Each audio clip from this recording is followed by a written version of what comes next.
There are only so many unique enemies in Elden Ring. Most of the people or creatures we fight can be found in multiple places across the world.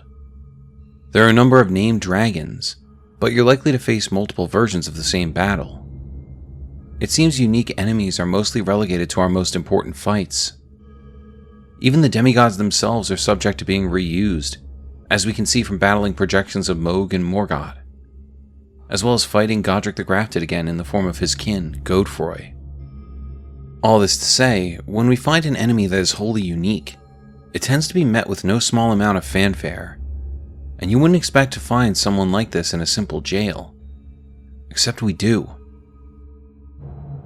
As we explore the Land of Shadow, we can come across a jail, which houses a wholly unique enemy, known as the Lamenter. An enigma with little to no background, who has been trapped here by the horn scent. Today, we dive a little deeper into the Lamenter, and try to piece together what exactly it is, and why it terrified the horn scent down to their very core. Welcome back to Elden Lore, our weekly series where we investigate the people, places, and mysterious prisoners of the Lands Between and the Land of Shadow. If this is your first time finding the channel, thanks for choosing to spend some time with us. No matter what lore you're looking for, our comprehensive playlist should be able to provide. But if it can't, just let us know in the comments so we can explore it for you. We also have a Discord where fans of the channel discuss the lore of Elden Ring, as well as their favorite enemies and builds. Should you end up liking our content, please consider subscribing to the channel. But no pressure. Your viewership is always enough for us. With that said, let's get back to the story at hand. The Lamenter is the boss found at the end of his own personal jail. This is easily the most complicated jail we can explore in the Land of Shadow. It has us moving back and forth through its halls and ladders, finding the keys to different locked-off areas, until we finally make our way to the bottom, to the Lamenter themselves, whose mask explains why the security around this place is so obtuse. A stone mask twisted into an expression of rapturous grief, used while disrobed to transform into a Lamenter. The change cannot be undone except by death. Using this mask while already transformed causes the head to swell in size. This transformation tallies with the state of a denizen of paradise, but the people of the tower denied and hid it from the world. In their foolishness, they viewed true bliss with deep fear. It would seem the Lamenter, finding bliss in their transformation, deeply terrified the horn scent of Enir Elim, so they made it as complicated as possible for anyone to reach them, in a jail designed specifically to keep them locked away. The big question here is why? Why did this singular person warrant the creation of their own jail? When looking at the Lamenter, you would think they are the ideal that the horn scent should strive towards. They have large horns sprouting from all over their body, tying them to the divine, as the horn scent believed only divine beings would sprout horns. The specimens preserved in the Shadowkeep storehouse show us examples of both horn scent and creatures that reached this divinity and sprouted horns all over. That said, the Lamenter's horns grew not only from their body, but their eyes, blinding them. This blindness seems to be at the core of the Lamenter's sorrow, as well as their bliss, as we can tell from the lamenting visage and its ability, blindfold of happiness. A stone lantern carved to resemble a lamenting human head, the eyes vacantly beaming out light, can be raised up when equipped in the left hand, illuminating more of the surrounding area. The unusual expression somehow imparts a sense of contentment, the languid ease of one who needs not sight. Swing the head while covering the eyes, unleashing a wail of lamentation, while temporarily making the user of this skill harder to see. To those who seek happiness, blindness is bliss. Interestingly, the Lamenter's visage only shows a horn coming from its chin, with its head completely devoid of them. To me, this implies that the head may have been carved before their horns were fully formed, and the empty eye sockets streaming with light may mean that the Lamenter's eyes were not gouged by their horns. Rather, they were never there at all, and the horns grew from the empty sockets. The face also imparts contentment, not sorrow, which the Lamenter would come to be known for. So it makes it seem as if their blindness and the growth of their horns affected their mental state over time. The idea of finding bliss in lamentation was terrifying to the horn scent, and while the Lamenter's many horns would have normally been seen as divine, it's the rest of its body that likely raised red flags amongst the people. The Lamenter has the same red hair as the giants in various places on its body, and if you look at its back, you can see the outline of a face, much the way the fire giants had on their torsos. The fire giant We-Face is able to open an enormous eye in its chest, but the Lamenter doesn't seem to have this eye on its body, as its main trait is its blindness. It was almost definitely this twisted form of divinity that scared the Hornsent, that their ultimate goal of growing horns and becoming closer to the Crucible could be tainted by the giants was obscene and terrifying. After all, according to the Furnace Visage, the fell god of fire haunted the sagas of the Hornsent. It should not exist in one so close to divinity. How can this creature be both Hornsent and giant?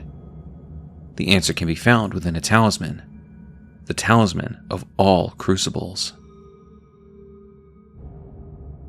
A giant mass of intermingling crucible attributes reduces damage taken from critical hits and headshots, and improves the effectiveness of rolling and backstepping, but also increases damage taken at all times.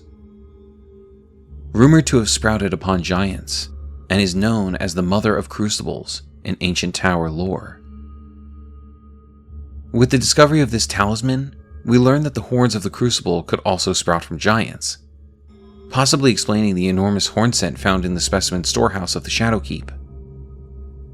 It would seem even the mortal enemy of the Hornsent and their fell god could be tied to the very crucible they worship, and the Lamenter is living proof of that.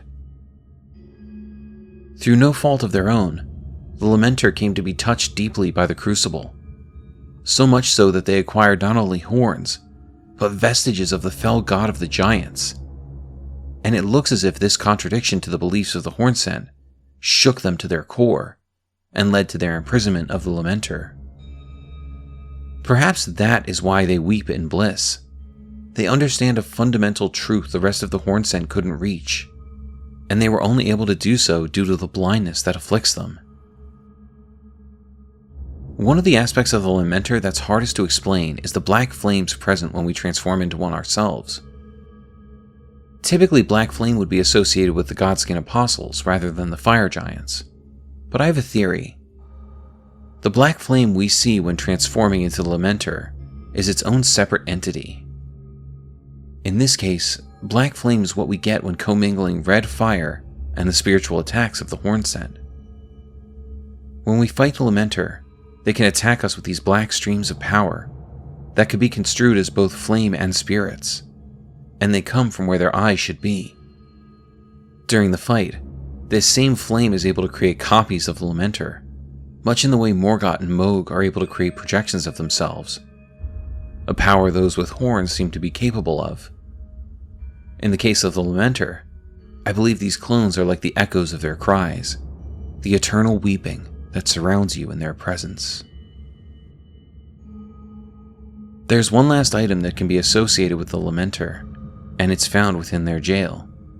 The prattling pate of lamentation. Twisted clay sculpt in the shape of a human head emits a blissful lamentation. The voice resounds, seeping into the brain. Weeping, weeping, weeping, ever weeping. The fact that this exists is fascinating, and the weeping it creates can be heard while fighting the Lamenter. It leads me to believe that while most were terrified of this abomination of their understanding of their very own religion, there must have been someone who saw a benefit to creating this pate. I don't believe the Lamenter themselves created it, as they're locked in the depths of the jail. So that means there must have been some who understood the bliss of their lamentations, perhaps due to being forced to hear it time and again. The pate mentions that the voice resounds, seeping into the brain. So perhaps, if one spends enough time listening to the cries of the Lamenter, they begin to understand the bliss they are experiencing. Either that, or it drives them mad. It wouldn't matter to the Hornsent who are not yet afflicted with this knowledge. They would see those who were as heretics to be thrown into the jail as well. The Lamenter is a singular anomaly in Shadow of the Erdtree, and there isn't nearly enough written about this enemy to understand the true depths and implications of its lore. A creature both Hornsent and giant, with no vision, locked in an eternal lamentation that it perceives as bliss. What kind of horrible truth does the Lamenter have to share with us? And why would the Hornsent lock them away instead of doing away with them entirely? Perhaps they feared putting something so close to the divine to the sword, even if it was twisted from their understanding of what a deity should be. Regardless, we'll never know why the Lamenter weeps, and we'll never know why its weeping, its bliss, is so infectious. Another horrifying truth that will forever stay a mystery. That is, unless you've started to experience the bliss of blind weeping for yourself. Thank you for joining us as we speculate about the truth of the Lamenter. Do you believe the Lamenter was once a Hornsent ascetic who got too close to the Crucible? Why did getting so close to the perceived divinity of the Hornsent make giant's hair and a face form on the Lamenter's body? Do you believe the Lamenter was always blind, or did they lose their eyes to their horns? Let us know in the comments below. Don't forget to like, subscribe, hit the bell, and set notifications to all so you never miss out on any of our lore dives. We look forward to seeing you again for more Elden Lore.